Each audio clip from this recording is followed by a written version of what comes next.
Welcome back to election day special debate. Jubilee Hills ఫలితాన్ని ప్రకటించబోతా ఉన్నారు. ఫైనల్గా ఎంత మెజారిటీ కాంగ్రెస్ తెచ్చుకుంది, వీటి గురించి లేటెస్ట్ అప్డేట్స్ ఇవ్వడం కోసం ఆర్కే మనతో లైవ్లో జాయిన్ అవుతున్నారు. ఆర్కే, చెప్పండి, జూబ్లీహిల్స్లో అధికారికంగా ప్రకటన వెలువడిందా? ఫైనల్గా ఏ పార్టీలకు ఎన్ని ఓట్లు వచ్చినాయి? నవీన్ యాదవ్ ఎంత మెజారిటీతో గెలిచారు?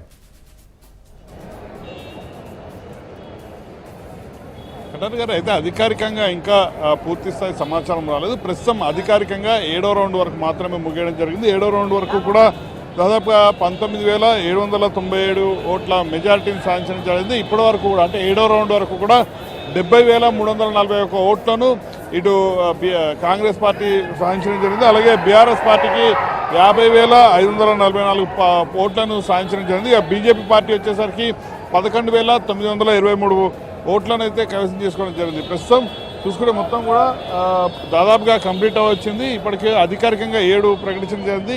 ఇప్పటికే 9వ రౌండ్ కూడా పూర్తి అవ్వడం జరిగింది. ప్రస్తుతం 10వ రౌండ్ ఎర్రగడ్డకు సంబంధించిన ఏవైతే పోలింగ్ బూత్లు ఉన్నాయో వాటికి సంబంధించిన కౌంటింగ్ అయితే కొనసాగుతుంది. ఇప్పటి వరకు కూడా 9వ రౌండ్ పూర్తయ్యే వరకు కూడా మనకి లోపల నుంచి అందుతున్న సమాచారం మేరకు 24,000 ఓట్ల మెజారిటీని అయితే సాధించడం జరిగింది. ఇప్పుడు లోపల కూడా దాదాపుగా చివరి రౌండ్లో కూడా 2,000కు పైగా మెజారిటీని అయితే సాధిస్తున్నట్టయితే సమాచారం అయితే అందుతుంది. అంటే రౌండ్ ఫిగర్గా మనం చూసుకుంటే 26,000 మెజారిటీని మొదట్లోనే సీఎం రేవంత్ రెడ్డి చెప్పడం జరిగింది. 25,000 మెజారిటీ సాధిస్తామని చెప్పడం జరిగింది. ఇప్పుడు దాదాపుగా ఆ రౌండ్ ఫిగర్ని కూడా క్రాస్ అయినట్టే మనకు కనిపిస్తుంది. 26,000 ఓట్ల మెజారిటీ దాదాపుగా సాధించే దిశగా అయితే వెళ్తోంది. ఇక చివరిగా ఒక రౌండ్ ఉంది. ఆ రౌండ్కి సంబంధించి కూడా లోపలైతే కౌంటింగ్ ప్రక్రియ కొనసాగుతుంది. ఇక మిగతా ఈ 3 రౌండ్లకు సంబంధించి కూడా అధికారికంగా ప్రకటించిన తర్వాత నవీన్ యాదవ్ని అధికారికంగా గెలుపు అయితే డిక్లేర్ అయితే చేయడం జరుగుతుంది. కొద్దిసేపటి కిందటే మాగంటి సునీత బీఆర్ఎస్ అభ్యర్థి కూడా మాట్లాడడం జరిగింది. ఇది అసలు గెలిపే కాదు అంటూ కూడా ఆమె అయితే వ్యాఖ్యలు చేయడం జరిగింది. తనను ఓడించడం కోసం 3 నెలలుగా మంత్రులు అందరూ కూడా ఇక్కడే తిష్ట వేసి మరీ తనను ఓడించారు. ఇప్పుడు లోపల కౌంటింగ్ జరుగుతున్న సమయంలో కూడా తన పైన కామెంట్ చేస్తున్నారంటూ కూడా చెప్పడం జరిగింది. ఒకసారి బయట కూడా కాంగ్రెస్ సంబంధించిన కార్యకర్తలు అయితే పెద్ద సంఖ్యలో చేరుకోవడం జరిగింది లోపలికి.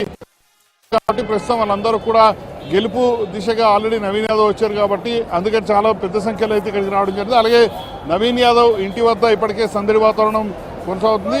ఆయన కార్యాలయం ఏదైతుందో ఆ కార్యాలయం వద్ద కూడా పూర్తి స్థాయిలో సందడి వాతావరణం అయితే కొనసాగుతుంది. పెద్ద సంఖ్యలో కార్యకర్తలు కూడా ఆయన ఇంటి వద్దకైతే చేరుకుంటున్నారు. సో ఓవరాల్గా చూసుకుంటే 7 రౌండ్లు అధికారికంగా ప్రకటించారు. మరొక 2 రౌండ్లు ఇప్పటికే పూర్తవడం జరిగింది. 10వ రౌండ్ కొనసాగుతుంది. మరి కాసేపట్లో పూర్తి స్థాయిలో అంటే ఒక అరగంట నుంచి 45 నిమిషాల్లో అన్ని రౌండ్లకు సంబంధించిన పూర్తి డీటెయిల్స్ అధికారికంగా కూడా ప్రకటించబోతున్నారు. కటార్ గారు, ఆర్కే, థ్యాంక్ యూ. మళ్ళీ అప్డేట్స్ కోసం